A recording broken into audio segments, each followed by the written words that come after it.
Meus amados irmãos, boa noite, que Deus nos abençoe, que Deus nos ajude, que o Senhor nos fortaleça, nos oriente sempre por meio da sua palavra. Que Ele derrame sua graça sobre nós, em nome de Jesus. Amém. Quero convidar você, querido irmão, que abra sua Bíblia, segundo o livro de Samuel. Se você nos visita hoje pela primeira vez, aqui em nossa igreja nós temos a prática de expor um livro da Bíblia, começando pelo seu capítulo inicial, indo até o final. Já fizemos isso com evangelhos, com cartas, epístolas, e agora nós estamos estudando esse belo livro de 2 Samuel, segundo livro de Samuel. Eu quero convidar você que leve o seu olhar para o capítulo 4. Segundo livro de Samuel, capítulo 4. Nossa expectativa essa noite é de estudar os 12 versos desse texto. Mas eu quero ler inicialmente do verso 1 ao verso 4. E à medida que a nossa mensagem avançar, nós leremos os demais versos. Então, leve o seu olhar para o segundo livro de Samuel, capítulo 4, do verso 1 ao verso 4. Ouça com fé o que diz a palavra do nosso Deus. Diz assim: Ouvindo, pois, o filho de Saul, que Abner morrera, em Hebrom, as mãos se lhe afrouxaram, e todo Israel pasmou. Tinha o filho de Saul a seu serviço 2 homens, capitães da tropa. Um se chamava Baaná e o outro Racabe, filhos de Rimom, o Berotita, dos filhos de Benjamim, porque também Berote era tido como pertencente a Benjamim. Tinha fugido os berotitas para Gitaim, e ali tem morado até o dia de hoje. Jonatas, filho de Saul, tinha um filho aleijado dos pés. Era da idade de 5 anos quando de Jezreel chegaram as notícias da morte de Saul e de Jonatas. E então sua ama o tomou e fugiu. Sucedeu que, apressando-se ele a fugir, ele caiu e ficou manco. Seu nome era Mefibosete. Amém. Estou até aí. Vamos orar? Graças te rendemos, ó Deus Todo-Poderoso, Criador dos céus e da terra, Senhor das nossas vidas. E agora, ó Deus, que estamos diante da Tua palavra tão rica, tão profunda, tão significativa, tão necessária, nós rogamos ao Senhor encarecidamente, desvenda, ó Deus, os nossos olhos, abra, Senhor, por amor do Teu nome, o nosso coração, para que possamos olhar para a Tua palavra e entendê-lo, ó Deus, guardando no coração, para não pecarmos contra Ti. Essa oração que Te fazemos, no nome que está acima de todo nome, nome santo, glorioso de Jesus. Amém e amém. Queridos, existe uma frase muito comum, inclusive se tornou um ditado popular, não sei, tenho certeza que você já ouviu, não sei se você já proferiu ou se já agiu para proferir. A frase diz assim: os fins justificam os meios. Você sabe quando essa frase e de onde ela nasceu? Embora ela tenha sido popularizada ao longo da história por diferentes pensadores e movimentos, poucos momentos a ilustram tão bem quanto a Revolução Francesa. Você já estudou sobre isso? Revolução Francesa do século XVIII. Naquele período, milhares de pessoas se levantaram em busca de algo que parecia nobre: liberdade, igualdade, fraternidade. Os objetivos pareciam corretos, pareciam nobres. O problema estava nos meios escolhidos para alcançá-los. Em nome da liberdade, prenderam e executaram opositores. Em nome da igualdade, espalharam perseguição. Em nome da justiça, produziram injustiças. A guilhotina trabalhou sem descanso naquele período. Homens e mulheres executados diariamente, porque alguém acreditava que a sua morte ajudaria a construir uma sociedade melhor. E por trás de tudo isso, estava uma convicção perigosa. Se o objetivo é suficientemente bom, se os fins são bons, qualquer caminho para alcançá-la se tornará aceitável. Com isso, nasceu a ideia de que os fins justificam os meios. Mas essa forma de pensar, ela não nasceu na Revolução Francesa. Ela é muito mais antiga. Na verdade, ela é tão antiga quanto o próprio coração humano. E é exatamente isso que nós encontramos em nosso texto essa noite. Homens convencidos de que estão ajudando o reino, homens persuadidos de que um ato perverso pode produzir um bom resultado, homens que acreditam que podem acelerar o propósito de Deus através dos seus próprios métodos. Mas o que veremos nesta passagem é que Deus nunca precisa e jamais precisará da nossa desobediência para cumprir a sua vontade nessa terra. Com base nisso, a nossa mensagem essa noite, ela é bastante simples. O que eu quero que vocês entendam é que Deus já estabeleceu os fins e os meios. E o que nós precisamos fazer é descansar e confiar na vontade de Deus sobre a história. Eu vou repetir. Deus já estabeleceu os fins e os meios. E o que nós precisamos fazer é descansar e confiar em sua vontade sobre a história. Não fez sua Bíblia? São apenas alguns versos. Nós vamos olhar para esses versos, tentar expor e fazer assim algumas aplicações bem pontuais, bem significativas para todos nós nessa noite. Então veja. Nós temos aí acompanhado a jornada do homem segundo o coração de Deus até o trono. E não podemos negar que tem sido até aqui um caminho doloroso, um caminho confuso, um caminho marcado por lágrimas, por perseguição, por traições, por confusão, por abandono e morte. O caminho para o reino de paz, o caminho para o reino estabelecido por Deus, para que sente no trono aquele que o Senhor escolheu, não está sendo um caminho simples.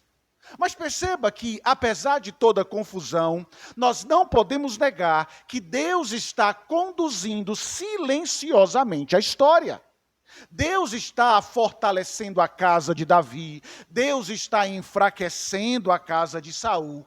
Toda confusão que vemos nesse processo não está na ação e no governo de Deus, mas no coração humano que não sabe esperar o tempo de Deus. No coração humano que não sabe confiar naquilo que Deus estabeleceu para a história, confiar na maneira como Deus governa esse mundo. E o resultado dessa impaciência, e o resultado dessa falta de convicção, dessa falta de espera, sempre será tragédia. E o texto que nós temos, ele conta uma das tragédias mais brutais da história desse livro. E perceba como o nosso narrador conta essa história. Vamos olhar inicialmente para o verso 1 do nosso texto. Olhe novamente para o texto e veja o que diz o autor.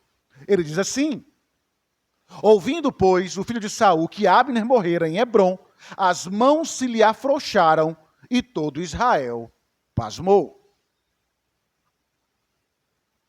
Perceba que detalhe interessante. Como temos acompanhado a todo instante, o narrador desse livro quer nos mostrar algo extremamente importante. A casa rebelde de Saul está desmoronando diante dos nossos olhos. O caminho da desobediência traçado por aquele rei e pela sua família começa agora a produzir os seus frutos: morte, decepção, abandono, fragilidade. Lembre-se, onde o pecado está envolvido, distorções sempre aparecerão. E é justamente isso que vemos nesse início. Você se lembra como terminou o capítulo anterior? Você se lembra das cenas dos últimos capítulos desse livro? Vimos uma reconciliação, Abner se aproximando de Davi, se rendendo aos pés de Davi. Claro que há em seu coração uma certa ambição, mas havia ali o princípio de reconciliação. Mas vimos também uma cena trágica, a morte, a traição de Abner por Joabe. Mas vamos lá, qual foi a notícia que chegou primeiro em Manaim? Qual foi a notícia que chegou primeiro aos ouvidos de Isbosete? Paz ou morte, reconciliação ou tragédia, reunião ou traições, a morte. Lembre-se disso e guarde isso em seu coração. As más notícias, elas se propagam mais rápida do que as boas, porque esse é o poder do mal, essa é a ação do pecado, é assim que o pecado age. E veja, quando a notícia chegou, quando ela chega aos ouvidos daquele rei, o texto diz que as suas mãos se afrouxaram. E a expressão aqui é extremamente forte. Literalmente, as suas mãos caíram. Ele perdeu as forças, perdeu a coragem, perdeu o controle. O homem que ocupava o trono de Israel descobriu naquele instante que não possuía mais recursos para sustentar o próprio reino. Porque aquele que era o seu suporte, o seu alicerce, o seu apoio, agora estava morto. A morte de Abner fez com que Isbosete descobrisse algo extremamente doloroso, produzido pelo pecado, que é insegurança e medo. Onde o pecado está envolvido, sempre haverá insegurança e medo. Ele entendeu que as forças humanas não garantem nem garantirão segurança, porque são frágeis. E o problema do pecado é que a sua ação, ela não fica restrita apenas a ele, ao coração daquele homem, mas se estende para Israel, porque o texto diz que todo Israel ficou perturbado, assustado. O povo entra em pânico. O reino agora é tomado por insegurança. O que será de nós, a nossa força, as nossas tropas, o nosso governador, o nosso capitão, o nosso general é morto. E agora o que será de nós? Perceba que quando a liderança perde a confiança, o medo rapidamente contamina aqueles que estão ao redor. Mas vamos lá. Por que todos estão atemorizados? Por que há esse medo compartilhado por todo o povo? Porque a sua segurança estava apoiada em algo extremamente frágil. Quando os alicerces errados são colocados para suporte da nossa vida e quando eles desmoronam, o medo inevitavelmente aparece. E é justamente por isso que vivemos em uma sociedade assustada, com medo, com terror dos acontecimentos, da questão econômica e da questão que invade todas as coisas, porque nós estamos estabelecendo o alicerce da nossa vida nas pessoas erradas. Você percebe que grande lição esse texto nos traz? Ele nos mostra que existe uma enorme diferença entre a paz produzida pelas circunstâncias e a paz produzida pela confiança em Deus. Porque veja, a paz produzida nas circunstâncias duram apenas enquanto tudo está funcionando bem. Depende da saúde enquanto a saúde estiver boa, depende do dinheiro enquanto estiver com a conta, com um saldo suficiente, da estabilidade das pessoas que nos cercam. Mas basta uma notícia ruim, uma perda, uma crise, uma mudança inesperada para que essa paz desapareça, para que a insegurança, para que o medo domine o nosso coração, para que o medo do amanhã, o medo do futuro tome conta do coração de todos. Mas a paz que nasce da confiança em Deus, ela é totalmente diferente. Ela permanece mesmo quando os alicerces humanos são abalados. Ela permanece mesmo em meio às tragédias. Ela permanece mesmo em meio aos medos, mesmo em meio aos terrores, mesmo em meio às incertezas, porque nós sabemos em quem nós temos crido. Nós não temos crido na saúde, nós não temos crido na estabilidade da sociedade, da economia. A nossa força, a nossa fé, a nossa crença está naquele que nos sustenta, além de tudo isso. Ela continua existindo, mesmo que os alicerces do mundo sejam abalados. Ele continua existindo, mesmo que tudo se mostre como frágil nesse mundo, porque nós sabemos que maior é o que está em nós do que aquele que está no mundo. Nossa segurança não depende das forças humanas, não depende dos homens, mas da fidelidade do Senhor, que silenciosamente conduz a história segundo a sua vontade. Algo que a casa de Saul não entendeu. Algo que aquela nação não entendeu. Veja, a casa de Saul estabeleceu o seu sustento em homens. Só que agora, esse homem está morto. E o resultado inevitável é medo, instabilidade e desespero. Mas o narrador continua aprofundando essa sensação de fragilidade e tentando mostrar para nós a loucura que é confiar nos homens. Veja o verso 2, por favor. O verso 3 faz parte, mas não leremos o verso 3 porque é apenas uma informação, mas eu quero que você olhe um detalhe no verso 2. Porque o texto diz assim: tinha o filho de Saul a seu serviço 2 homens, capitães da tropa. Um se chamava Baaná e o outro Racabe, filhos de Rimom, Berotita, dos filhos de Benjamim, porque também Beerote era tido como pertencente a Benjamim. Olha que detalhe interessante. Nós somos apresentados agora a 2 homens valentes, a 2 chefes, a 2 soldados, a 2 trabalhadores, a 2 homens em quem agora, quem sabe, com a morte de Abner, poderia ser aqueles que vão trazer segurança a Isbosete, segurança ao povo. E a maneira como o texto os descreve é quase que irônica.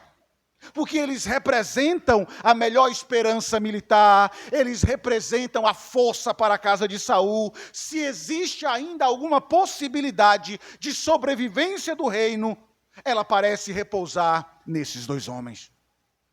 Porém, quanto mais o narrador fala deles, menos confiança nós sentimos. Veja, ele faz questão de destacar suas origens benjamitas, seus laços familiares, sua conexão com a tribo de Saul, sua amizade com Isbosete, sua aproximação com a casa de Saul, e tudo isso está preparando o leitor para uma pergunta silenciosa. Será que esses homens conseguirão salvar o reino de Saul? Será que a segurança desse reino, de fato, vem de homens valentes da tribo de Benjamim? Será que são eles os responsáveis por estabelecer a paz, por fortalecer o reino que agora está fragilizado? Será que a nossa segurança e a nossa salvação está de fato em homens? Mas antes de responder essa questão, o narrador faz algo curioso. Ele interrompe momentaneamente a história dos valentes e nos apresenta um personagem que à primeira vista parece não ter relação alguma com os acontecimentos. Olhe agora para o verso 4, por favor. Ele diz: e Jonatã, filho de Saul, tinha um filho aleijado dos pés. Era da idade de 5 anos quando de Jezreel chegaram as notícias da morte de Saul e de Jonatas. E então sua ama o tomou e fugiu. E sucedeu que, apressando-se ela ao fugir, ele caiu, ficou manco, e seu nome era Mefibosete. Veja, quando lemos isso a primeira vez, dentro do contexto, da maneira que a narrativa ela discorre, nós temos a sensação de que essa informação está fora do lugar. Afinal, nós estamos acompanhando o drama político em Manaim. O medo daquele rei, a crise da casa de Saul. E então, porque de repente, interrompendo a narrativa dos valentes, o narrador então insere ali no nosso texto a fala a respeito de um menino. E a resposta é simples. Ele quer que enxerguemos o tamanho da fragilidade da casa de Saul. Mefibosete não era um personagem qualquer. Ele era o filho de Jonatas. Ele era o neto de Saul. Aos olhos humanos, talvez, quem sabe, representava a última esperança para a continuidade daquela dinastia. Saul e a sua casa devem governar sobre nós. O herdeiro do trono ainda existe. Mas antes que qualquer esperança nasça acerca dessa dinastia, o narrador faz questão de nos lembrar algo, a sua condição, um filho aleijado de pés. E a história dele é trágica, porque lembre-se, o texto diz Quando a notícia da morte de Saul e de Jonatas chegou, aquela que cuidava do menino se apressou com medo, toma ele, foge às pressas, e na correria o menino cai e fica aleijado para o resto da vida. Que história terrível! E você percebe o que o narrador está fazendo ao nos contar essa história?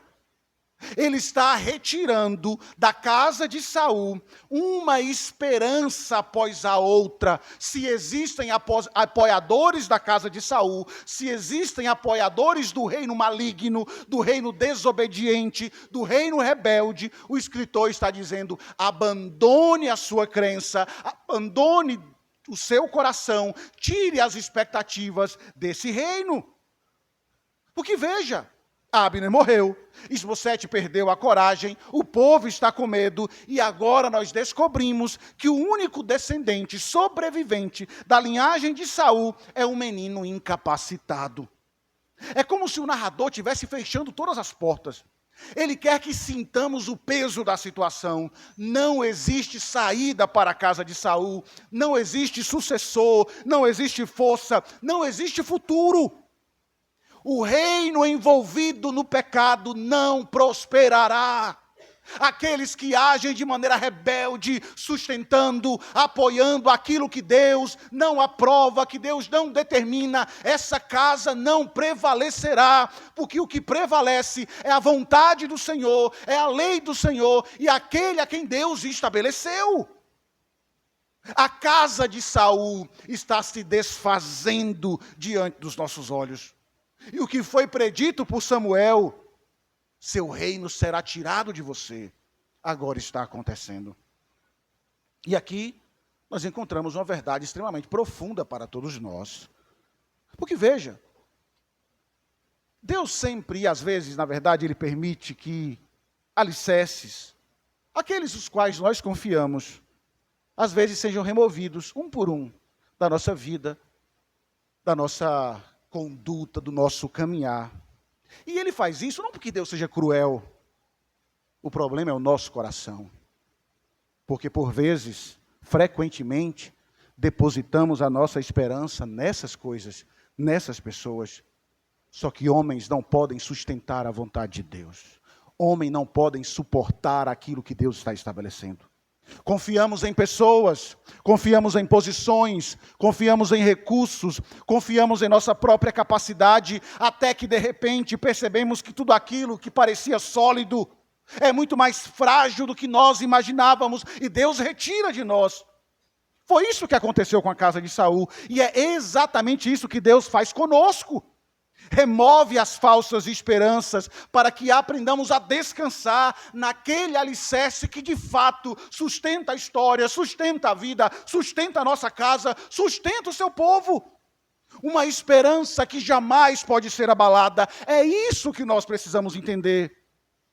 Quando Deus derruba os falsos alicerces, não é para nos destruir, não é para nos magoar, não é para pisar em nós, é para nos ensinar que somente o reino de Deus permanece para sempre, somente a vontade dele, independente da maneira que o mundo é governado, que o mundo está caminhando, a vontade do Senhor prevalecerá. Um escritor disse: Deus frequentemente conduz seus filhos ao fim de si mesmo, para que eles descubram que é Ele que é suficiente para nós. Todas as vezes que o nosso coração descansar ou depositar a segurança da nossa vida, a segurança do nosso futuro em homens, saiba disso, Deus tirará isso de nós. Porque a confiança e a segurança do futuro não está em coisas, não está em estruturas, não está na saúde, não está na juventude, não está em nada disso. Está no Rei que está sentado no trono e governa sobre tudo e todos. E é isso que nós, como igreja, precisamos entender para conduzir a nossa vida de tal maneira que sejamos agraciados pelo Senhor. Talvez existam pessoas aqui essa noite exatamente assim. Pessoas com as mãos frouxas, com medo do futuro, talvez com alguma estrutura que parecia sólida, esteja desmoronando na sua vida, casamento, família, filhos, emprego. E talvez Deus esteja removendo isso de você para mostrar ou para trazer o seu coração de volta para o lugar certo, a olhar para Ele. A mensagem desse texto não é mostrar que tudo está perdido. A mensagem é mostrar que aquilo que não está fundamentado em Deus, inevitavelmente cairá, e nós não precisamos duvidar disso. E é exatamente isso que nós começaremos a enxergar quando o nosso narrador continua a história.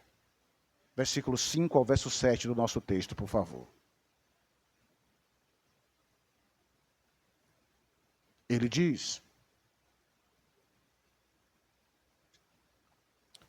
indo Racabe e Baaná, filhos de Rimom, Berotita, chegaram à casa de Esbocete, no maior calor do dia, e estando este a dormir ao meio-dia, ali entraram para o interior da casa, como que vindo buscar trigo, e o feriram no abdômen. Racabe e Baaná, seu irmão, escaparam. Tendo eles entrado na casa, estando ele no seu leito, no quarto de dormir, feriram-no e o mataram. Cortaram-lhe depois a cabeça e o levaram andando toda a noite pelo caminho da planície. Perceba que texto terrível é esse.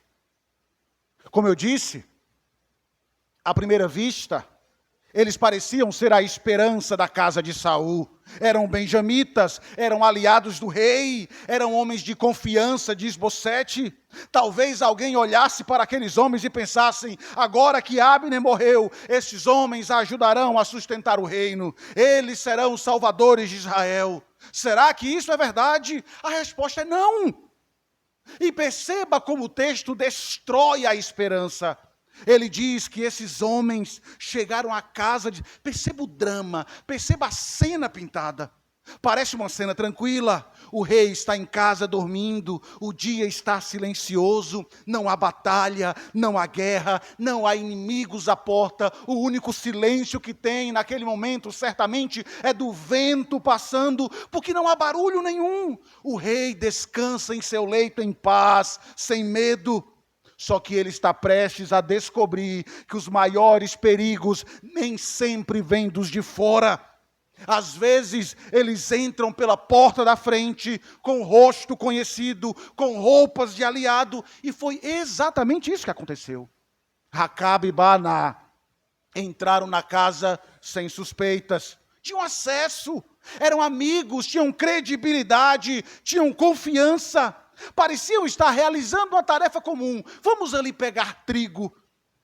E o texto sugere que tudo parecia normal, mas o coração deles já estava dominado por outro plano. E aqui encontramos uma das verdades mais antigas das Escrituras. O pecado quase sempre se esconde atrás das aparências. Você lembra o que Jeremias disse séculos atrás? Enganoso é o coração mais do que todas as coisas e desesperadamente corrupto. Jeremias mostra que o maior problema do homem não está ao seu redor, mas dentro dele. O que há em seus corações? O que há no coração desses homens? Ambição. E quando o coração é governado pela ambição, qualquer pecado se tornará justificável. Você entende o peso disso? É por isso que eles entraram naquele quarto. E o texto é curto, seco e brutal. O feriram no abdômen.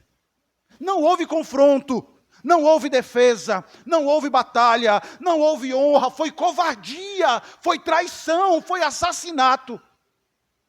Esbocete estava indefeso, dormindo, e foi traído brutalmente. Ele descobriu de forma dura que nem sempre aqueles que estão mais próximos são aqueles em quem nós podemos confiar. E eu não posso seguir aqui sem deixar uma palavra muito importante, principalmente para os nossos jovens e adolescentes. Racabe e Baaná eram homens próximos a Esbocete. Eram da mesma tribo, eram seus comandantes, eram pessoas em que ele provavelmente confiava. Aos olhos de qualquer observador, pareciam aliados, pareciam amigos, pareciam seguros. mas foram justamente eles que entraram em sua casa, o traíram e o mataram. Por isso, meus jovens, meus adolescentes, prestem atenção em uma verdade que pode poupar muita lágrima na vida de vocês. Nem todo mundo que anda com vocês, nem todos que andam ao seu lado, quer chegar ao mesmo lugar que você. Há pessoas que vão incentivar vocês a amar mais a Cristo. Se aproxime delas. Mas há pessoas que pouco a pouco vão esfriar a sua fé, vão normalizar o pecado e vão trabalhar para te afastar de Deus. E sabe qual é a tragédia disso? Eles terão mais sucesso do que aqueles que querem te aproximar do Senhor por conta do nosso coração.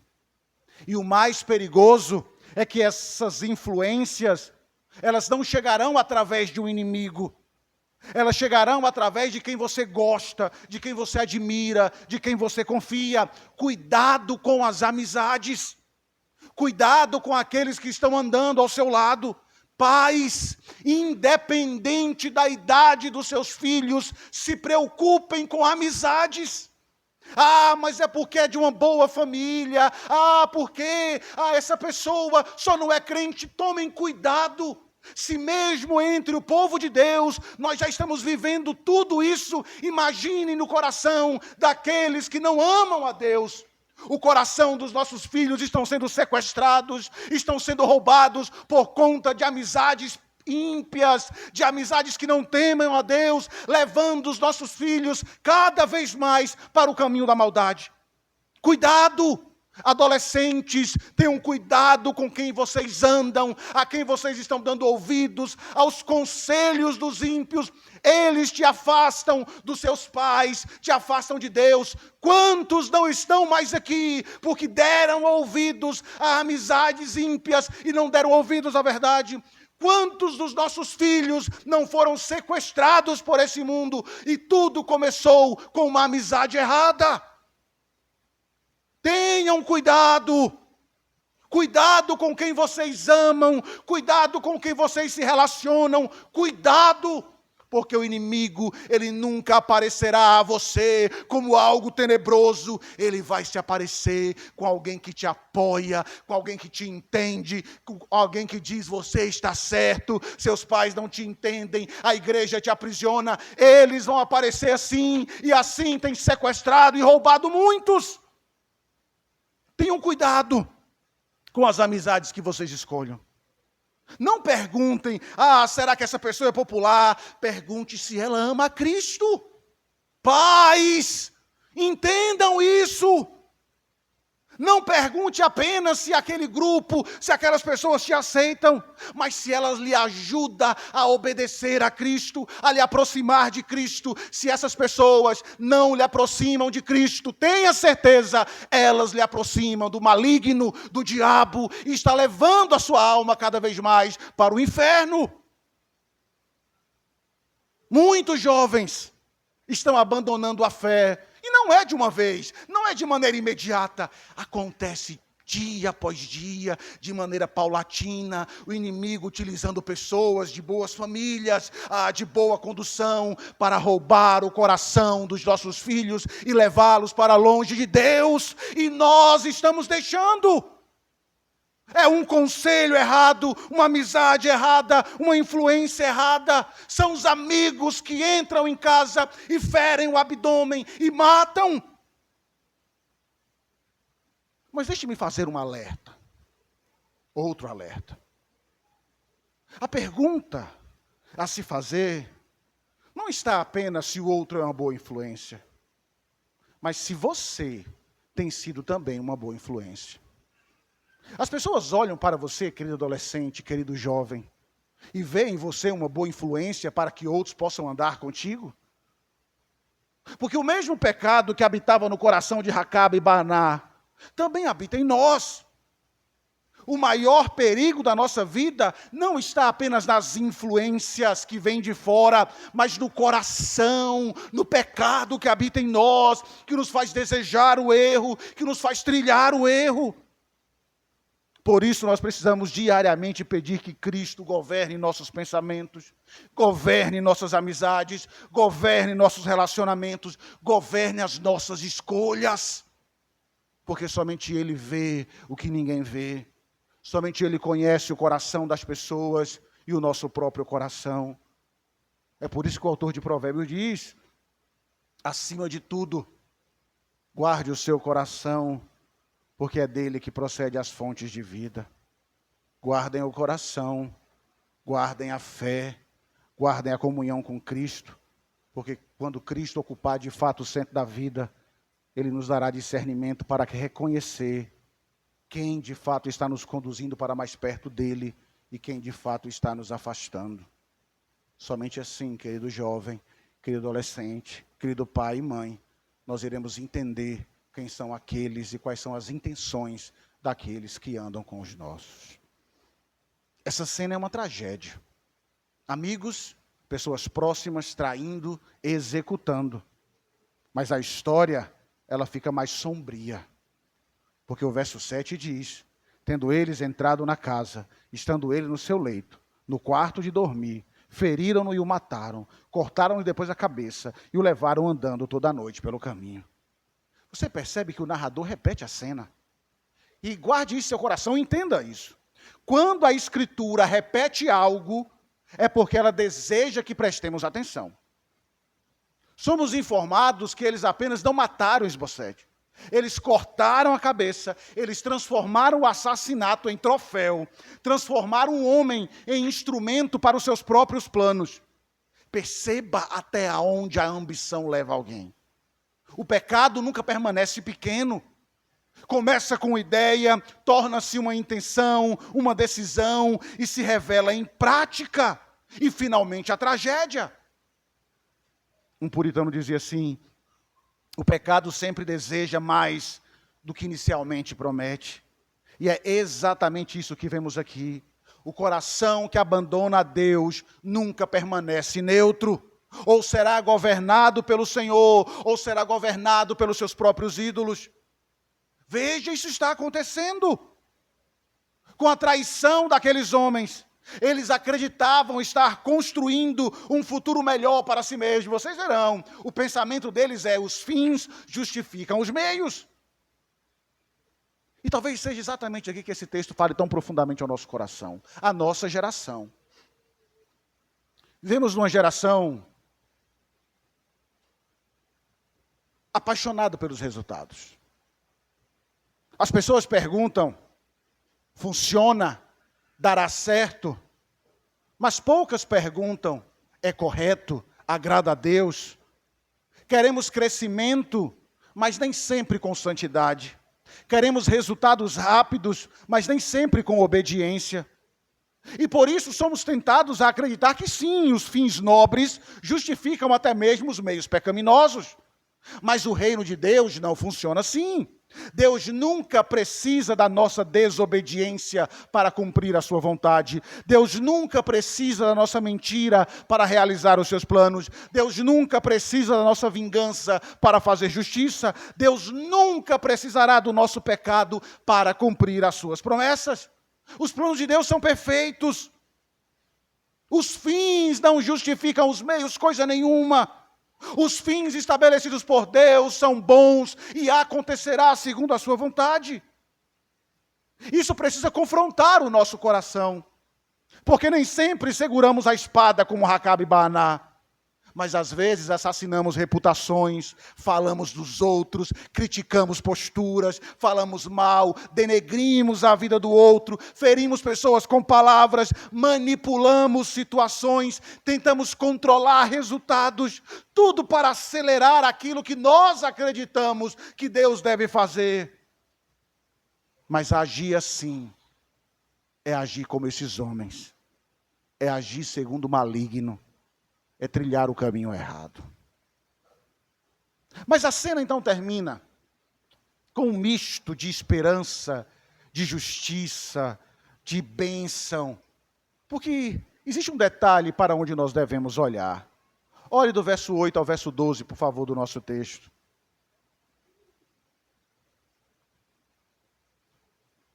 O texto diz: trouxeram a cabeça de Isbosete ao rei Davi, a Hebrom, lhe disseram: eis aqui a cabeça de Isbosete, filho de Saul, teu inimigo, que procurava tirar-te a vida.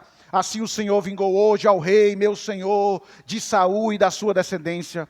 Porém Davi respondeu a Racabe e Baaná, seu irmão, filhos de Rimom, o Berotite, disse-lhe: tão certo como vive o Senhor, que remiu a minha alma de toda angústia, se eu lancei mão daquele que me trouxe notícia, dizendo: eis que Saul é morto, parecendo-lhe, porém, aos seus olhos, que era como que trazia boas novas, e como recompensa matei em Ziclague, muito mais a perversos, que mataram um homem justo em sua casa, no seu leito. Agora, pois, não requereria eu o sangue de vossas mãos e não vos exterminaria da terra? Deu Davi ordem aos seus moços que deu ordem Davi aos seus moços, e eles, pois, o mataram, e tendo-lhes cortado as mãos e os pés, os penduraram junto ao açude em Hebrom, e tomaram, porém, a cabeça de Isbosete e a enterraram na sepultura de Abner em Hebrom. Aqueles homens caminharam a noite toda na planície, acreditando que os fins justificam os meios, acreditando que certamente seriam abençoados por matar o inimigo do rei, por agir na traição. Imagine a cena: Davi sentado em Hebrom, Racabe e Baaná chegam confiantes, acreditando que fizeram um favor ao rei, acreditando que por fim agora Davi será rei sobre todos, porque ele matou o descendente de Saul. O grande problema é que eles não conheciam o coração do rei. E esse, às vezes, é o problema nosso. Às vezes nós pensamos conhecer a Deus, pensamos entender os seus caminhos, pensamos saber o que lhe agrada, mas, na verdade, estamos apenas projetando sobre Deus os nossos próprios desejos, nossa própria lógica, nossa própria maneira de agir. Foi exatamente isso que aconteceu aqui. Trouxeram a cabeça de Isbosete a Davi em Hebrom. Aquela cabeça era prova do crime, mas aos olhos daqueles dois homens era uma medalha: seremos recompensados, é um passaporte para o sucesso. Imagine o que o rei vai pensar de nós, imagine como o rei vai nos tratar, resolvemos o problema. Eles interpretaram a história de forma errada. Para eles, Davi era apenas mais um homem ambicioso, mais um rei sedento por poder, mais um governante disposto a aceitar qualquer meio para alcançar os seus objetivos. Só que eles não conhecem o coração do rei, eles não conhecem o coração de Davi, muito menos conhecem o Deus de Davi. Meus irmãos, o alerta que essa cena nos traz é a certeza de que sempre o pecado, entenda isso, irá distorcer a nossa visão de Deus. O coração caído imagina que Deus pensa como nós pensamos, que Deus age como nós agiríamos, que Deus aprova aquilo que nós aprovamos, mas Deus não é assim. Seus caminhos são mais altos do que os nossos, seus pensamentos são mais elevados do que o nosso, sua justiça é perfeita, sua santidade é absoluta. Deus não tolera o pecado, Deus não se envolve com o pecado, Deus é santo de olhos, puro de olhos, Ele não se envolve com aquilo que é errado, e nós precisamos entender isso. Por isso a resposta de Davi, ela é surpreendente. Davi começa a responder: tão certo como vive o Senhor. Antes de falar do crime, antes de falar da traição, ele fala de Deus. E sabe por que ele começa assim?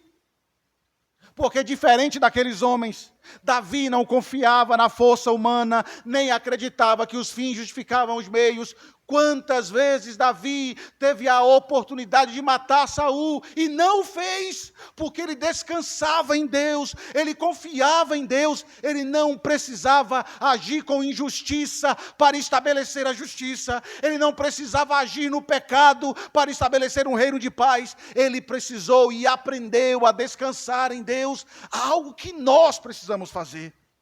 Davi sabia que a promessa de Deus nunca precisaria da desobediência humana para se cumprir.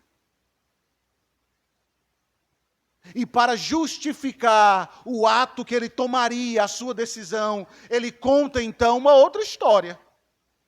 Ele diz: vocês não souberam do que aconteceu aqui? Um homem chegou trazendo boas novas, dizendo: Saul é morto, aqui está a espada. e eu ajudei. Um homem que acreditava que seria recompensado e foi executado. Pecado sempre precisa ser tratado de maneira séria. E agora Davi olha para aqueles dois irmãos e diz: vocês não aprenderam nada. Se aquele homem foi executado e julgado dessa maneira, por que com vocês seria diferente? E observe a descrição de Davi sobre a postura deles. Vocês são perversos. Essa é a avaliação do rei. Enquanto eles se viam como heróis, Deus os vê como perversos. Enquanto se viam como instrumentos da história, Deus os vê como pecadores responsáveis por seus atos. Enquanto se imaginavam úteis ao reino, na verdade estavam se rebelando contra os verdadeiros valores do reino. Deus não se envolve com o pecado. E aqui está uma aplicação profundamente necessária para nós nessa noite. Nem tudo aquilo que produz resultado agrada ao nosso Deus. Nem tudo aquilo que parece funcionar honra o Senhor. Nem tudo aquilo que promove crescimento glorifica a Deus. A pergunta que temos que fazer não é: será que funciona? Mas devemos fazer: é justo, é santo, é fiel a Deus? Precisamos entender isso, queridos, porque constantemente acreditamos que podemos usar meios duvidosos para o crescimento do reino, para o avanço da nossa família, da nossa casa. Quantas vezes queremos abrir portas que Ele ainda não abriu? Quantas vezes tentamos forçar resultados, manipular circunstâncias ou acelerar processos, porque achamos que sabemos o que precisa acontecer? Mas todas as vezes que tentamos produzir com as nossas próprias mãos aquilo que somente Deus pode produzir, acabaremos criando mais dor do que solução, mais confusão do que paz, mais ferida do que cura. E foi exatamente isso que aconteceu com aqueles homens. Sabe qual foi o resultado? O verso 12 diz: deu Davi ordem aos seus moços, e eles o mataram, tendo-lhes cortado as mãos e os pés, e penduraram junto ao açude em Hebrom. Davi executou aqueles homens. Ele mostrou que a justiça do reino precisa ser preservada. E você percebe o ensino que isso nos traz? Querido irmão, se você ainda insiste em uma vida de pecado, abandone o mais rápido possível, porque os olhos do Senhor estão em todos os lugares, e o rei é justo, e ele disse que puniria pecados. Abandone o pecado enquanto há tempo. Pare de viver uma vida de brincadeira. Pare de viver uma vida enamorado com o pecado. Trilhar o caminho do pecado não terminará bem. Não há honra no pecado. Não há benefício no pecado. Pode até ser momentâneo, mas Deus pesará a mão, porque Ele não chamou a igreja para viver escondido em uma vida de pecado. O nosso rei é justo juiz. Mas há também misericórdia. Ele não é apenas uma mão pesada, mas Ele também é graça, porque na parte final do texto nós lemos: e tomaram, porém, a cabeça de Esbocete e a enterraram na sepultura de Abner em Hebrom.